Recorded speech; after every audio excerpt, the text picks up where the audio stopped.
6 नवंबर को आम इंतखाबात। सदर ने इलेक्शन कमीशन के राजा को चिट्ठी में तजवीज़ दे दी। लिखा, वज़ीर-ए-आज़म के मशवरे पर 9 अगस्त को कौमी असम्बली तहलील की। आर्टिकल 48 के तहत सदर का इख्तियार है कि असम्बली की तहलील के 90 दिन के अंदर इंतखाबात की तारीख मुकर्रर करे। आइन के मुताबिक ऐवान तहलील होने की तारीख के 89वें दिन यानी 6 नवंबर 2023 को कौमी असम्बली के आम इंतखाबात होने चाहिए। असम्बलियों में एक ही दिन इंतखाबात के लिए आला अदलिया से रहनुमाई हासिल की जाए।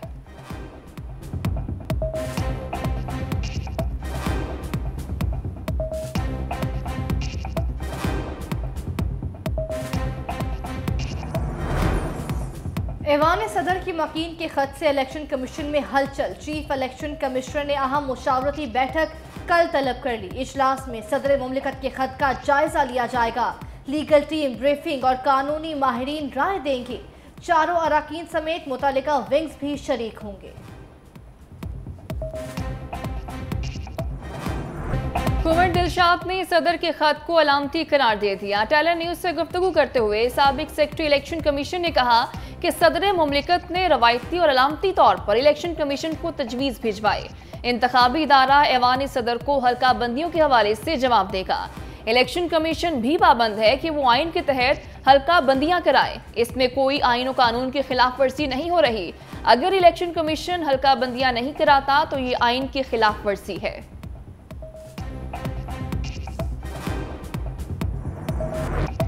सदर का काम इलेक्शन कमीशन के काम में मुदाखलत करना नहीं। साबिक अटॉर्नी जनरल इरफान कादर का मौक़िफ़। टैलेंट न्यूज से गुफ्तगू करते हुए कहा, सदर मुमलिकत को मुशीरों ने इस काम पर लगा दिया। उनका नाम लिखा है तो इसका मतलब ये नहीं कि सदर तारीख दें। एक बड़ी मशीनरी एडवाइस करती है जिस पर सदर काम करते हैं। सदर और वजीर आजम के दरमियान मामलात में अदालत नहीं आ सकती। सदर तजवीज़ नहीं हुक्म दिया करते हैं। कमर जमान कायरा का सदर के खत पर रद्द अमल। टेलर न्यूज से गुफ्तगू में बोले, हुक्म का जवाब इलेक्शन कमीशन पहले ही दे चुका। पीपल्स पार्टी भी 90 दिन में इंतखाबात का मुतालबा कर रही है। इलेक्शन की तारीख देना सदर मुमलिकत का इख्तियार नहीं। हुक्म आइन और कानून के मुताबिक होगा तो ही अमल होगा।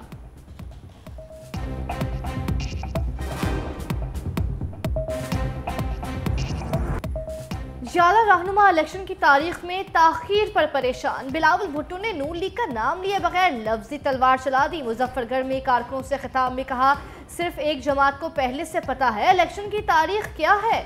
आप, मुझे और चीफ इलेक्शन कमिश्नर को नहीं पता।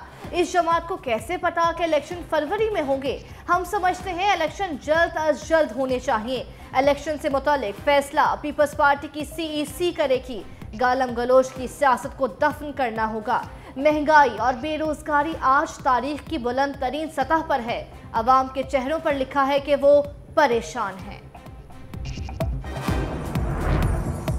निगरान सरकार एक ही दिन इंतखाबात के लिए इन एक्शन। विफाकी वज़ीर कानून अहमद इरफान असलम की सूबाई वज़राए कानून के साथ मीटिंग। कहा, आइन के मुताबिक आम इंतखाबात की तारीख का ऐलान इलेक्शन कमीशन का वाहिद इख्तियार है। वजारत कानून के मुताबिक गैर ज़रूरी माली बोर्ड से बचने के लिए कौमी और सूबाई असम्बलियों के इंतखाबात एक ही दिन होने चाहिए। रियासत के तमाम इदारों की जिम्मेदारी है कि वो इलेक्शन कमीशन की खुद मुख्तारी और हल्का बंदियों की हदबंदी और इंतखाबी शेड्यूल के तयन में इसके इख्तियार का एहतराम करे।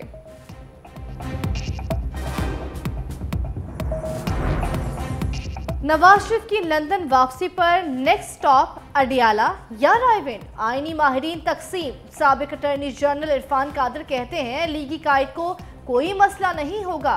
उनके खिलाफ सियासी इंजीनियरिंग के काफ़ी शवाहिद आ चुके। साबिक वज़ीर आज़म के खिलाफ तमाम मुकदमात पनामा की बुनियाद पर बनाए गए। आला अदलिया को तमाम केसेस पर फैसलों को रिवर्स करना होगा। शोएब शाहीन कहते हैं, नवाज शरीफ को कानून के सामने सरेंडर करना होगा। उन्हें जेल जाना पड़ेगा। वो सारी दुनिया के लिए ठीक थे लेकिन पाकिस्तान के लिए बीमार थे। नवाज शरीफ वापस आकर अपने खिलाफ मुकदमात का सामना करें। लंदन से वापसी इतनी नहीं आसान। मुकदमात का समंदर है और डूब कर जाना है। नवाज शरीफ को पनामा पेपर्स के 2 बड़े मुकदमात अल अजीजिया स्टील मिल्स रेफरेंस और एवनफील्ड रेफरेंस का सामना करना पड़ेगा। दोनों मुकदमात इस्लामाबाद हाई कोर्ट में जेर समाअत। नवाज शरीफ को अल अजीजिया स्टील मिल्स रेफरेंस में सजा सुनाई गई थी। इसी रेफरेंस में उन्हें इश्तिहारी भी करार दिया जा चुका। एवनफील्ड रेफरेंस में भी नवाज शरीफ सजा याफ्ता। कानूनी माहिरीन के मुताबिक वतन वापसी से पहले नवाज शरीफ को हिफाजती जमानत लेना होगी। कल के हलीफ आज आमने सामने मीठे मीठे बयानात देने वाले आग उगलने लगे। मफाहमत के बादशाह को सियासत के मौलाना ने बेवफा करार दे दिया। सरबराह जमीयत उलमा इस्लाम कहते हैं पीपी क़यादत नाकाबिले भरोसा है। पीपल्स पार्टी का रद्द-ए-अमल देने से गुरेज। टैलेंट न्यूज से गुफ्तगू में कमर जमान कायरा कहते हैं मौलाना फजल रहमान की राय से मुतालिक कुछ नहीं कह सकते। करते हैं इत्तेहादी हुकूमत गई, इंतखाबी इत्तेहाद भी किया। नून लीग का पंजाब में पीपल्स पार्टी से सीट एडजस्टमेंट ना करने का फैसला। लंदन बैठक की अंदरूनी कहानी सामने आ गई। मुस्लिम लीग नून का पूरी कुव्वत से इंतखाबी दंगल में उतरने का फैसला। पंजाब में तमाम नशिस्तों पर लीगी उम्मीदवार खड़े किए जाएंगे। खैबर पख्तूनख्वा और बलोचिस्तान में मुख्तलिफ जमातों से मकामी सतह पर सीट एडजस्टमेंट और इत्तेहाद होगा। केपी में JUI और ANP समेत हमख्याल जमातों से भी मामला तय पा सकते हैं।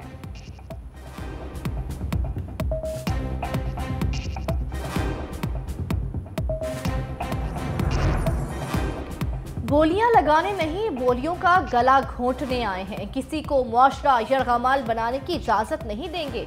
गिलगित बल्तिस्तान के मसाइल आईनी तरीके से हल करेंगे। निगरान वजीर आजम अनवारुल हक काकड़ का ऐलान। मीडिया से गुफ्तगू में कहा आईनी मामलात पर सब लोगों से तफसीली बातचीत हुई। फैसला हुआ कवानीन का निफाज होगा। हुकूक के निफाज की जिम्मेदारी रियासत की है। ऐसे तरीके से निभाएंगे।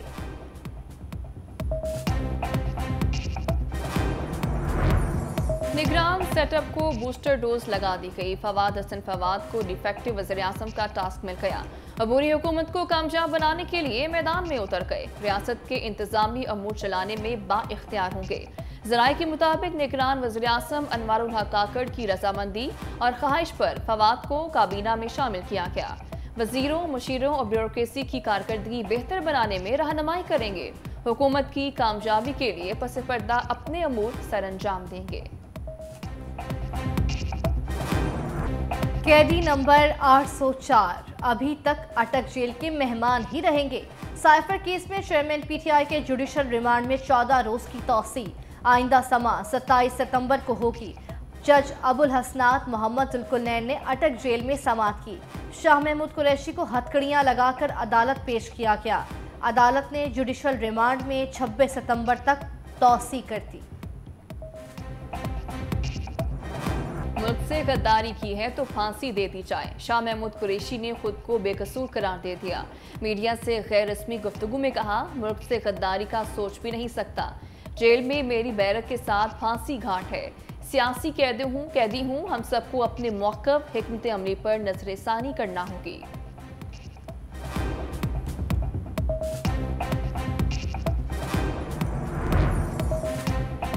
निगरान पंजाब हुकूमत की 9 मई वाक़यात पर कानूनी कार्रवाइयाँ तेज। निगरान वज़ीर आला मोहसिन नकवी की ज़ेर सदारत अहम बैठक। जलाओ, घिराव और तोड़फोड़ पर तमाम चालान 3 रोज़ में पेश करने का हुक्म।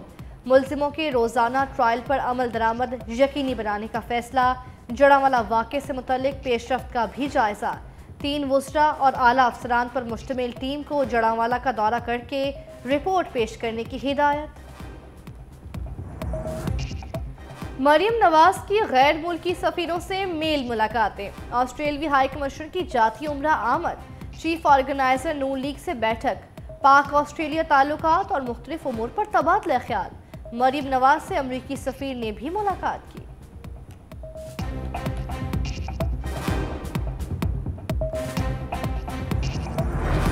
गैर मुल्की सफ़ीरों की पाकिस्तान के इंतखाबात में दिलचस्पी। अमरीकी सफ़ीर के बाद बरतानवी हाई कमिश्नर भी चीफ इलेक्शन कमिश्नर से मिले। जन मैरिट का इलेक्शन कमीशन पहुंचने पर आला हुकाम ने इस्तकबाल किया। बरतानवी हाई कमिश्नर सहाफ़ियों के सवालात का जवाब दिए बगैर रवाना हो गई।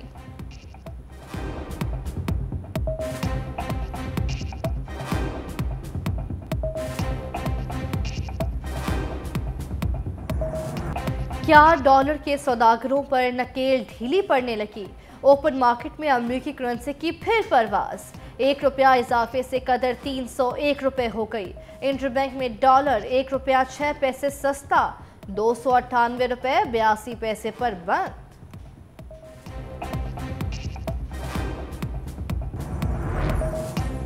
चीनी माफिया आखिर कब तक खैर मनाएगा? मुल्क भर में क्रैकडाउन में तेजी, FIA की बहावलपुर में बड़ी कार्रवाई, 14,000 किलोग्राम से जायद चीनी बरामद। मुलजिम को मजीद कानूनी कार्रवाई के लिए पुलिस हुक्काम के हवाले कर दिया गया।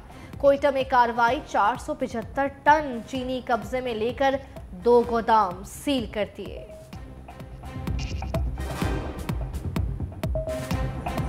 बिजली चोरों को ना छोड़ो, मुल्की क्रैकडाउन जारी, 3,181 अफराद के खिलाफ मुकदमा दर्ज, 454 को धर लिया गया, 76 करोड़ के जुर्माने। सबसे ज्यादा 1,198 मुकदमात लेस्को में दर्ज।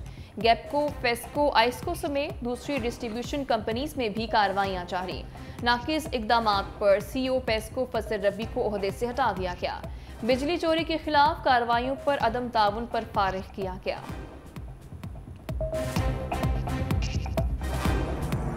बिजली बिलों में रिलीफ के लिए IMF का डू मोर, वजारत खजाना और वजारत तवानाई से 5 शराइत पर मबनी मुआहिदे का मुतालबा। ज़राए के मुताबिक IMF ने कैप्टिव पावर प्रोड्यूसर्स को दी गई मराहत वापस लेने और दीगर सार्फिन की तरह कैप्टिव पावर प्रोड्यूसर्स के लिए गैस नरखों में इजाफा का कह दिया। वजारत खजाना ने IMF शराइत पर अमल दरामद के लिए वक्त मांग लिया।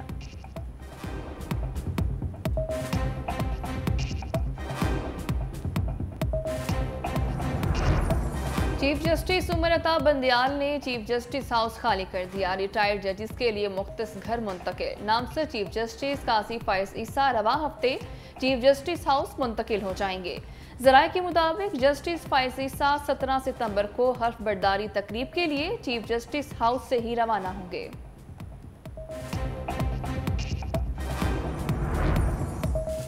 रेकोडिक मुआहिदा आईन और कानून के मुताबिक किया गया। जस्टिस जमाल मंदोखेल का तफसीली नोट सामने आ गया। 11 सफ़हात पर मुश्तमिल नोट में कहा, सदारती रेफरेंस पर 9 दिसंबर को मुख्तसर मुत्तफ़िका राय दी थी, तफसीली राय जारी नहीं हुई। पिछले रेकोडिक मंसूबे की खिलाफ वर्जी पर आयद 10 अरब डॉलर जुर्माने से संगीन असरात होते। खुशकिस्मती से पाकिस्तान पर आयद भारी जुर्माना मुआहिदे की सूरत में तय हुआ। मंसूबे से बलोचिस्तान के मकामी मजदूरों और आवाम को फ़ायदा पहुँचेगा। अदालत ने इन्हीं वजूहात पर रेकोडिक मुआहिदे की तौसीक की इजाज़त दी। महकमा मौसमियात ने रुत बदलने की नवीद सुना दी। 15 सितंबर से मुल्क भर में बारिशों की पेशगोई। खलीज बंगाल से आने वाली मानसून हवाएं बालाई इलाकों में दाखिल होंगी। 20 सितंबर तक कश्मीर, गिलगित बल्तिस्तान, मरी गलियात समेत पंजाब के अक्सर मकामात पर आंधी और तेज हवाओं के साथ वक्फे वक्फे से बारिश का इम्कान।